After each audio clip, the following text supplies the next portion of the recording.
مساء الخير، مرحبا بكم في قناتكم العالم الجميل نايس وورلد. ورحب بجميع المشاهدين والمشاركين معنا، ولا تنسوا الاشتراك بالقناة والضغط على زر الاشتراك أو سبسكرايب ليصلكم كل ما هو جديد من قناتكم العالم الجميل، وأيضا تفعيل الجرس ليصلكم الإشعارات بالفيديوهات الجديدة. يسعدني اليوم أن أقدم لكم توقعات الفلك والأبراج لمواليد برج الحمل في شهر مارس 2021. أعزائي مواليد برج الحمل، أنتم تبذلون قصارى جهودكم في العمل خلال هذا الشهر. ليس لديكم أي نقص في النجاح، فأنتم تحققون نجاحات كبيرة. يمكنكم الوفاء بكل ما وعدتم به، وستتحملون بسهولة بعض المسؤوليات الإضافية. اعتبارا من يوم 9 مارس سوف تتأثرون بكوكب عطارد، والذي ينسجم تماما مع برج الحمل، ولديكم فرصة كبيرة للمضي قدما والفوز بمركز أفضل. بالنسبة للحياة العاطفية، تبدأ الحياة العاطفية أن تكون أكثر نجاحا وتقدما اعتبارا من 20 مارس، ويمكن مقابلة الكثير من الأشخاص غير العاديين، وتنجح العلاقات العاطفية التي تنشأ في هذا أو التي تبدأ في هذه الفترة. ولكن من بداية الشهر حتى يوم 20 مارس أنتم غير راضون إلى حد ما عن العلاقات العاطفية،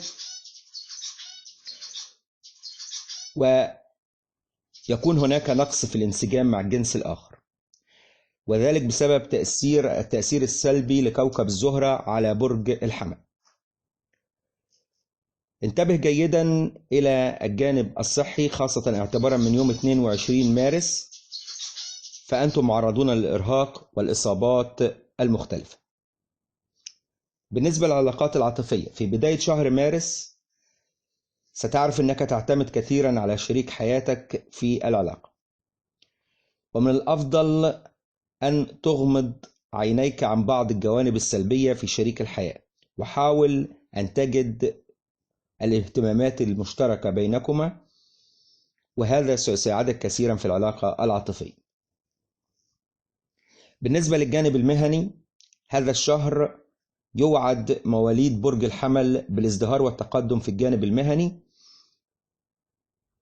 قد تظهر بعض العقبات في منتصف شهر مارس، ولكن ستحلونها بسهولة وتتغلبون عليها، وذلك سيجلب لكم السلام والوئام والرفاهية.